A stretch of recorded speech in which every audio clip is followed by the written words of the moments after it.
Hi, everyone. My name is Andy Biggs. I'm the Congressman from Arizona's 5th Congressional District. I have a special guest with me. We're going to be talking about some very important issues that are going on with the country.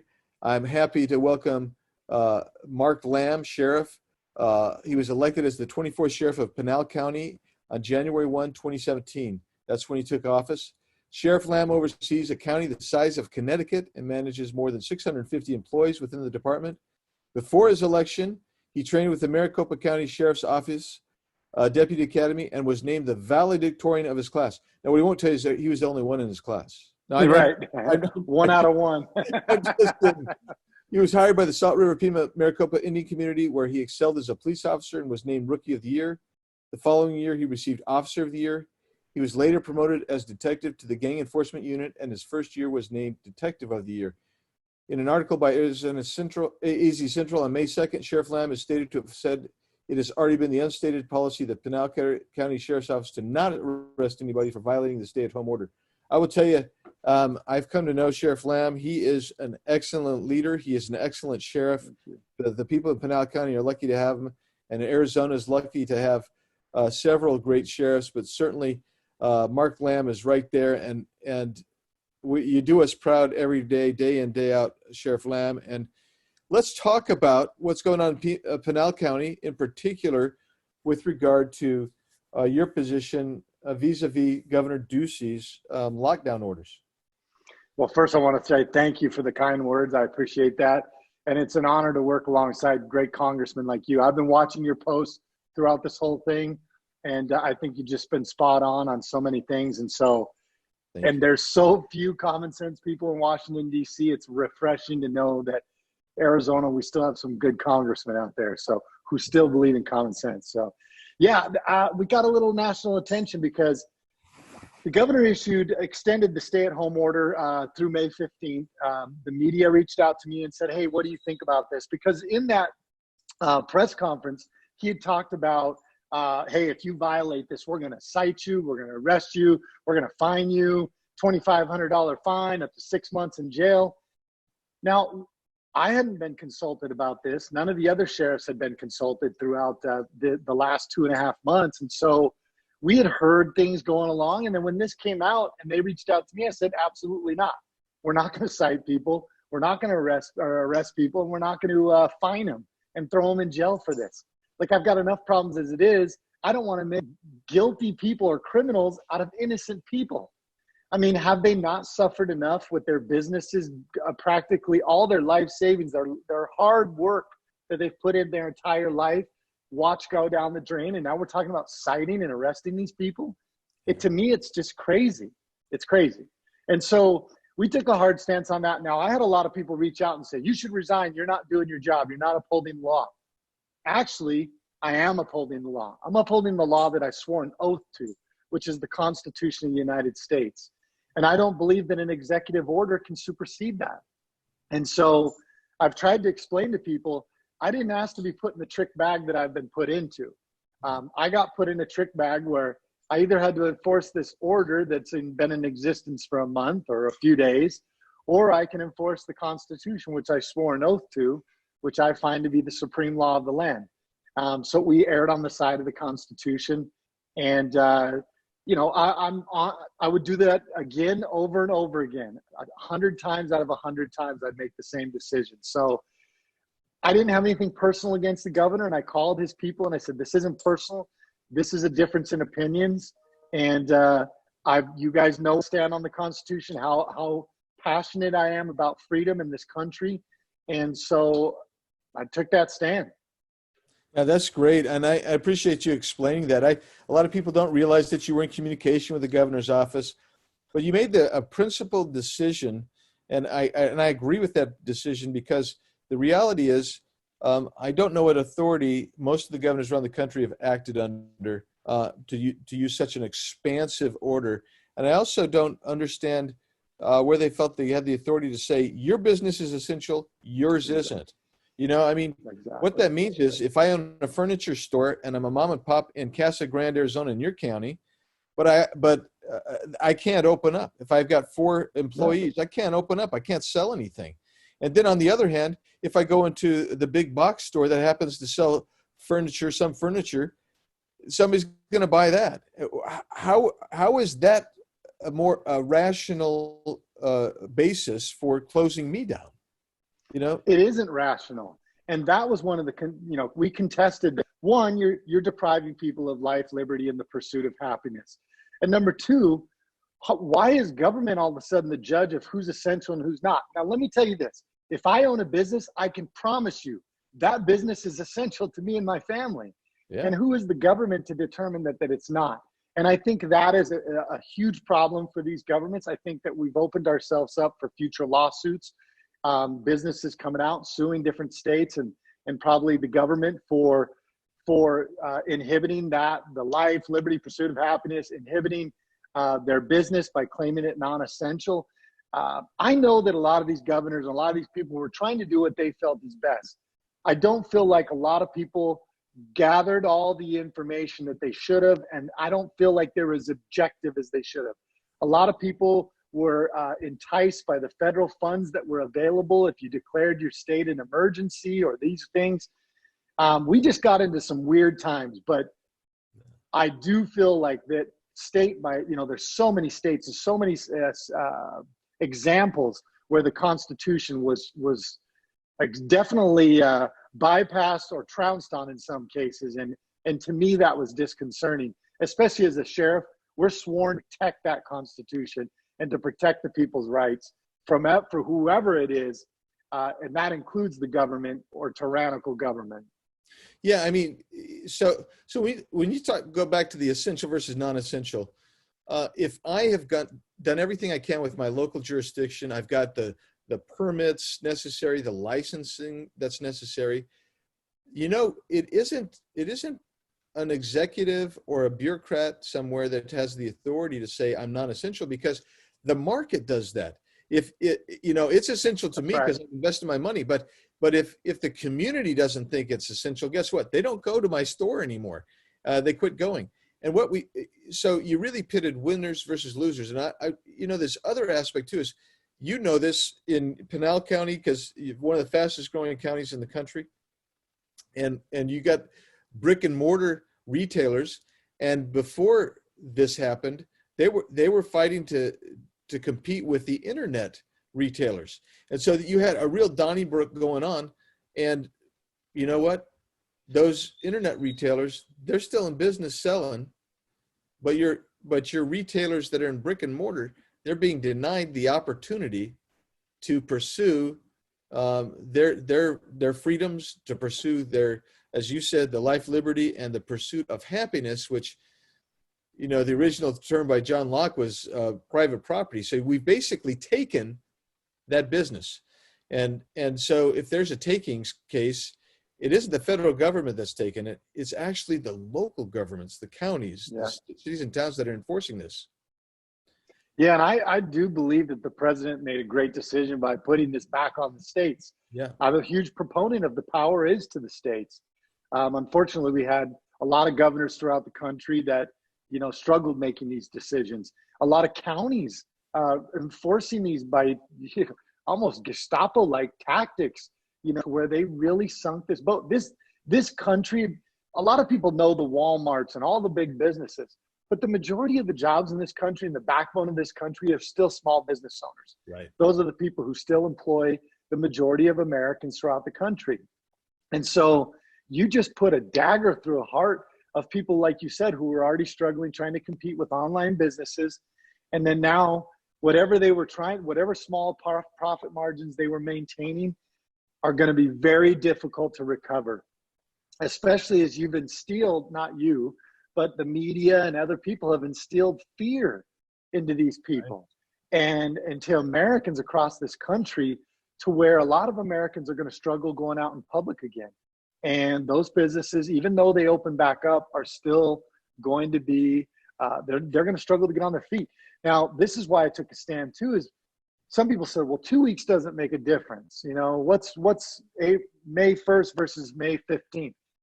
For a business owner, every day matters. They may have enough funds to open up if I can open by Friday. But if I have to wait till next Friday, I may not have enough money to open back up, and that may be the end of my business. I know your counterpart, Representative Gosar, I heard that information he received was that up to 40 businesses in Payson, Arizona, which is a small town as it is, we're not going to reopen. And I think that's going to be the case for a lot of business across this country, especially in small towns. I really feel for those businesses and those people who put so much of their life and energy into those businesses only to have it gone and just like that in a couple months. Yeah, I mean, yeah, so 9 weeks ago, we had the best economy perhaps in the history of this country, certainly in the last 100 years. And so what happens is these people invested their entire life savings. Some of them, they mortgaged their houses. They took money out of their retirement. They did all kinds of things to get this thing going, only to be told you can't go forward. And the other point you made there, which I think is really incredibly important, and we have to really cement this here, is the fear and hysteria, the panic that is still out there. We've actually created a second public health crisis. When I'm talking to medical professionals on a regular basis, which I do, they will tell me stories. And we've seen anecdotes. There's actually a couple studies that are out now that talk about the increased mental illness by almost 8 times, which happens when people, due to the lockdown and the mental duress of losing jobs, etc. Then you also have the additional problems that go with people not getting the care they need. The pediatrics, they'll tell you, nobody's bringing their kid in for a vaccine because they're afraid they're going to get the COVID-19. Yeah. People aren't going in to get the cancer treatments or cancer screenings that they have because they're afraid of the COVID-19 virus. So you're actually seeing deaths rise. And some of our colleagues want to say, oh, those are COVID-19 deaths because they're not going to get treatments. No, they're not COVID-19 deaths. They are deaths caused because of fear engendered by the left-wing media and also by governments that are locking these folks down. Absolutely. And we're still seeing it, even my profession. You know, I think a lot of agencies are wrong by requiring their officers, and I'm out there a little bit. There's many people that aren't going to like me saying this, but I think a lot of these heads of agencies are making poor decisions and cities having their officers wear masks. For one, you're still instilling fear in these people. When a police officer shows up and he's wearing a mask, you're going to be like, wait, what do I not know here? What's going on? Because you expect that the law enforcement official knows more about the public safety than you do. And the second thing is that we have not trained for this. We have not trained with masks. And I think that if an officer or a deputy gets hurt, they have a very good lawsuit against their agency because they were required to wear a piece of equipment that they've never trained with. It fogs your glasses up, it impedes your breathing. It's got to have, I mean, you could get into a shooting and that can move up across your vision. There are a lot of things that could go wrong with this. And not to mention, people's energy levels and their emotions are high right now. We're seeing the intensity on the calls is much higher. When I can't see your face, the people are going to really struggle understanding this emotional back and forth they're having with the law enforcement official at their house, and their emotions are high. We've actually been in several fights. You know, I've had a deputy break his hand. I had another one get a concussion. It's because people are we're having a tough time talking them down where we used to be able to talk them down, calm them down. But when you're not paying your bills, you're stuck in your house, you're dealing with family members, which is good and bad. That can cause a lot of stress. That has an impact on your mental well-being and your emotional well-being. And we're dealing with that. And I think that is one of the biggest things that people have overlooked in this country. You have all these Fauci's and all these other people that are constantly talking about the health, but they know nothing about public safety. They know nothing about law enforcement, and they keep making decisions that affect us on the streets because we're out there dealing with the people, and they're not consulting with us. And I think that is a huge mistake throughout this process, is the lack of communication with law enforcement officials to understand truly what is going on in our communities and what impact those decisions will have. Yeah, I mean, I got to tell you, I wish if you hadn't mentioned Fauci, I wouldn't have brought him up. But since you brought up Fauci, I'll just say this. He said in his testimony before the Senate reporting, he just said, look, I'm focusing on my area. And I'm not focusing on any other area, meaning that he's not focusing on the societal issues, the public safety issues like you guys face in law enforcement. He's not focusing on economic issues. He's not focusing on secondary public health issues. There is so much that gives me concern about what I view as a myopic vision of this thing, because what he's saying, okay, get used to homeschooling because we probably won't be able to open up the schools. Those types of things engender fear. They take away hope, and so they engender despair. And what that does is that actually puts fuel to the fire of additional public health issues like the mental stress that you're talking about. It's really a crying shame. It is. And I've used this quote a lot. Napoleon Bonaparte, even though he struggled in the end, he lost but he did a lot as a leader. But one of the things that he said was that leaders are dealers in hope. And we have lacked good, solid leadership in this country throughout this crisis. They have instilled fear and panic instead of hope and a longing for a better future. And I think that we've gotten away from the numbers. They've continued to put fear in people and not allowed people to truly delve into the numbers. Look, we deal in numbers. I shouldn't have said look. My wife and I have been making fun of Joe Biden because he says look all the time. So sorry I said look. As long as you don't call me whatever you Pony Express boy or whatever he calls me, then that'll be fine. Now I lost my train of thought. I had a true Joe Biden moment now. We have gotten I don't know where I was. Numbers. You're talking about numbers. Yeah, the numbers. We deal in numbers in law enforcement. We have to deal in numbers. That's how we don't have enough people on the streets to cover the whole area. So what we have to do is focus on numbers. Now, there's so much information out there, and a lot of it, majority of it, misinformation. And so really all you're left with is these numbers to look at. And I have to even question those numbers. I think the numbers have been pumped up a lot. Not trumped up, because it wasn't President Trump. They've been pumped up. I think there's been deaths attributed to COVID that truly weren't COVID-related deaths. And so, but even taking those deaths into consideration, you've got 2 months worth of numbers that say that they do not merit the continued reaction that certain governments throughout the country have taken. And that's what we have to focus on, is the numbers. If you're trying to eliminate risk, I'm going to be the first to tell you, you're never going to do it. Right. We deal in risk all the time.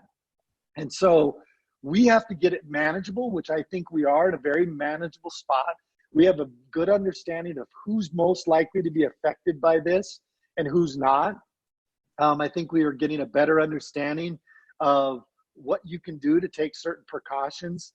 And that's truly the message that leaders should be putting out in the communities, is the real information, the objective look at everything, examining the numbers and explaining the numbers. The other thing they do in every state and across this country is they say, now we're up to 250,000 cases of COVID. Right. But they don't tell you that that's over 2.5 to 3 month period. Here in Arizona, we're at 11,000. 1 out of 10 people test positive that do get tested. It's 11,000 over almost a 3 month period. So really, how many do we currently have? And then, though every death is unfortunate and it's sad and my heart goes out to those families, there's 500 deaths, which that percentage, if you break it down, right now, you're at a greater risk getting in your vehicle and driving than you are from dying from COVID.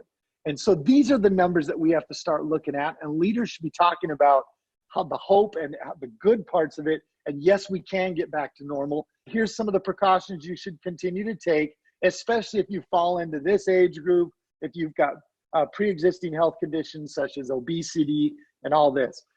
I don't mean to be like Fauci and talk about something that's outside of my bailiwick, but I just look at the numbers. That's all I have to look at, and I see them every day, and I'm going off of that. Yeah, and what you're saying is consistent with the contrarian medical field that's out there, the science and medicine that's out there. And I talk to these guys on a regular basis. But let's talk about the hope for a second, because when I think of hope, what I try to convey always is this, two things. Number one, there's no elected official that has power. Closest to it would be a sheriff, actually. But there's nobody in my position that has power. We only have authority delegated to us from the people of the United States. The people have power. This government was set up so where the people have power. And so the people are now starting to come out, and I'm grateful that they are. They had acquiesced, quite frankly, to these lockdowns far more quickly, the usurpation of their civil rights far more quickly than I ever thought they would. But they're starting to come out and say, we want to be out there. That's what the people say. So as a delegate or a recipient of the authority they've given me, I don't have power, but what I do get to do is I get to try to vote the way I think my constituency wants. And the second thing that I try to tell people all the time is we should be trusting the American people. The American people are used to being free. They're used to taking responsibility for their actions. If you go out and you know, because you're law enforcement, if somebody goes out and they're driving 20 miles over the speed limit and you pull them over, they take that. But they're free to make that choice. They're free to exercise the risk. The reason that we do that is because you become a risk to other people and yourself. So we make these laws. But the bottom line is these lockdowns and these taking away of people's rights, of preventing them from getting into their business or visiting people, going to church and worship, associating with each other. What that is it says, we don't trust you.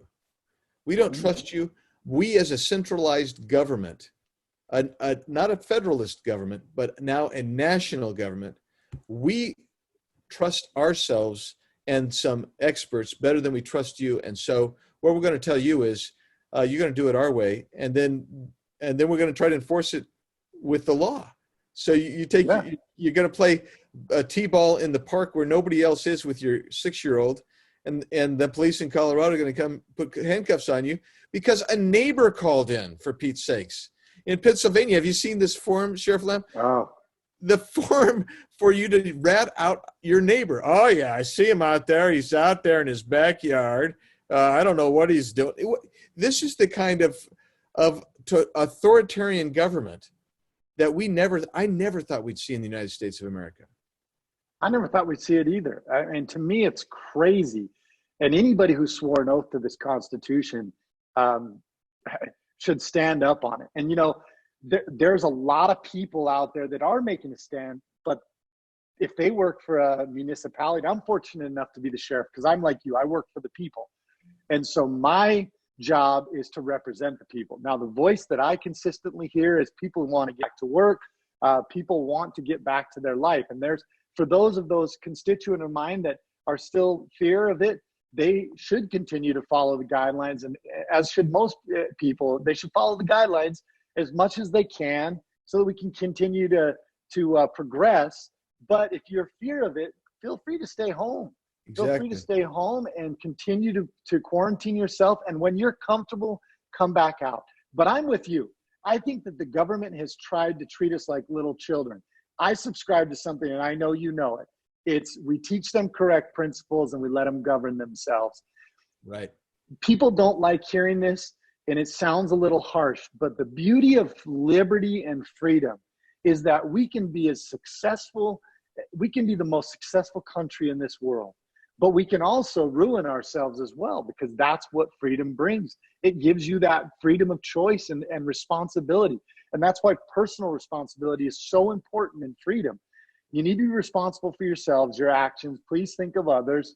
And that's what we do in law enforcement. I can't stop people before they commit a crime. In most cases, unless they conspire, the crime has to be committed before I can get involved to stop them. If I stop you on the way to do a crime, I can't necessarily charge you for that unless I can prove that you conspired to do it. This is what we deal with. Fear is not it's not a godly thing. It's not a good leadership thing to put your people in fear. You should be encouraging your people, giving them hope, telling them it's going to be okay. It's going to be all right. We're going to get through this. Encouraging them to get back to business. Those are the things that good leadership should be doing. But our government is not. And I wouldn't let government run a hot dog stand for me. So the last thing I want is for them to be telling me how to run my business and how to live my life. And people don't like hearing that, but the reality is we have freedom in this country. whether you like it or not. We need to be able to exercise that to keep this country going as that we know it. Well, we'll close with those very inspiring comments, because the reality is, you're doing a great job in Pinal County. You're respecting the rights of your citizens. You're honoring the Constitution. That's the oath you took to uphold. I'm just so proud to know you and get to work with you on occasion. And Pinal County folks don't realize, perhaps, I know a lot of them do, because I've been with you at that In-N-Out Burger over there on off the freeway. But they know, many of them know how fortunate they are. And so with that, I just tip my hat to you and say thank you for all you're doing. Thanks for taking time out with us today. And just keep up. Thank you. And for those people that I do serve, I'm truly blessed. I'm looking forward to being able to serve another 4 years. I love this job. I love serving the people. I love America, and I love freedom, and I love being in a position where I feel like I can make a difference and protect the things which has made this country great for so long. And I am grateful to congressmen like you, Paul Gosar, and the many other people that still are standing on those very same freedoms and constitutional rights. Thank you for what you're doing. We're in some very tough times, and we're going to make it through it. It's going to be good. We're going to come out stronger and better if we just have the right attitude and embrace the things that we view maybe negative. I promise you there's positive there. Let's go out. Let's be better. Let's appreciate freedom in our families more than we ever have. That's right. And the answer to this, I'll just sum it up this way. The answer is not a centralized socialist form of government. It's freedom. Right. The answer is freedom. Right. Hey, thanks, Mark. Best to you and your family. Thank Take you. care. And to all your deputies. God bless you. Thanks. Thank you.